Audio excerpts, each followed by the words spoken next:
Selamat sore Pak Jul Halim. Perkenalkan, nama saya Ermina Tioro Harefa, NIM 21560002, Program Studi Sistem Informasi.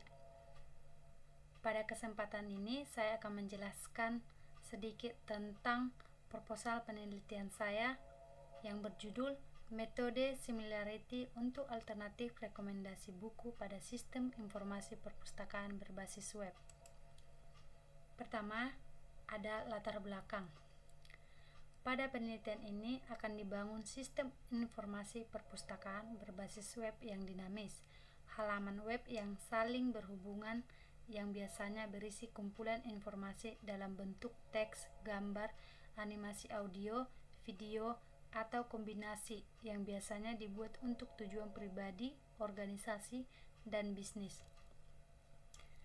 Perpustakaan berbasis web telah menjadi solusi yang efisien dan inovatif dalam menghadirkan akses mudah dan cepat terhadap berbagai koleksi buku.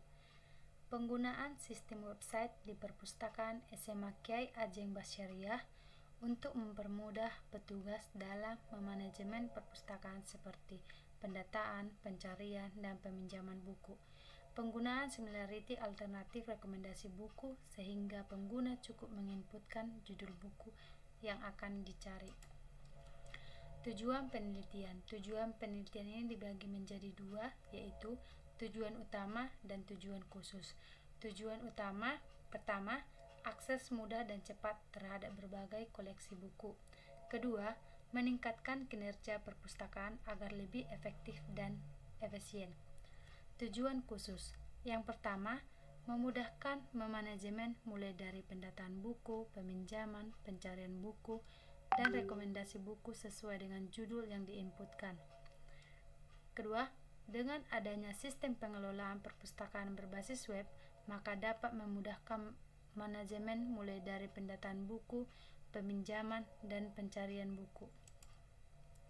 Tinjauan pustaka.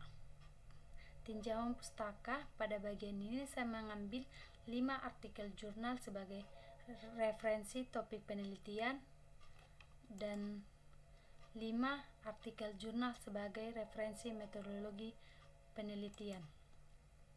Landasan teori. Landasan teori dibagi menjadi dua, yaitu sistem informasi dan website.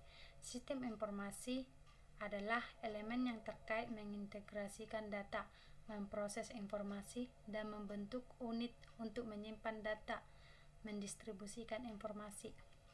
Kedua, website. Website adalah salah satu web yang saling berhubungan, yang biasanya berisi kumpulan informasi. Metode penelitian.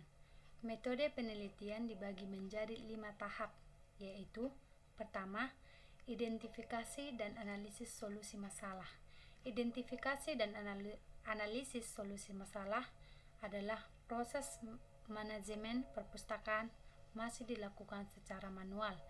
Cara mencari solusi masalahnya yaitu membuat sistem informasi dengan menggunakan berbasis web. Kedua, pengumpulan data. Pada tahap ini, metode yang digunakan dalam pengumpulan data yaitu observasi dan wawancara. Ketiga, studi literatur. Studi literatur adalah yang dilakukan dengan memperoleh referensi. 4. Perancangan sistem. Perancangan sistem adalah metode yang digunakan dalam pengembangan perangkat lunak, yaitu SDLC atau System Development Cycle. 5. Metode similarity. Metode similarity adalah salah satu langkah yang digunakan untuk mengenali kesamaan atau kemiripan. Contohnya, melakukan pemanggilan data, bandingkan data, dan tampilkan data yang memiliki kesamaan. Jadwal penelitian. Penelitian ini dibuat dengan mengikuti setiap tahapan, dan penelitian ini diperkirakan memakan waktu sekitar 3 bulan. Di bulan pertama, minggu pertama dan kedua, kegiatan yang saya lakukan yaitu identifikasi masalah, tujuan penelitian, kedua studi literatur, ketiga, studi lapangan. Minggu ketiga dan keempat, kegiatan yang saya lakukan yaitu studi lapangan, pengumpulan data. Di bulan kedua, minggu pertama, kedua, ketiga, dan keempat, kegiatan yang saya lakukan yaitu pengumpulan data dan pengelolaan data. Bulan ketiga, minggu pertama dan kedua, kegiatan yang saya lakukan yaitu pengelolaan data, analisis, dan kesimpulan. Minggu keempat, ketiga, dan keempat, kegiatan yang saya lakukan yaitu pengelolaan data, analisis dan kesimpulan, serta penulisan laporan akhir. Selanjutnya, daftar pustaka. Sekian hasil dari presentasi saya. Jika ada kesalahan, saya mohon maaf. Sekian dan terima kasih.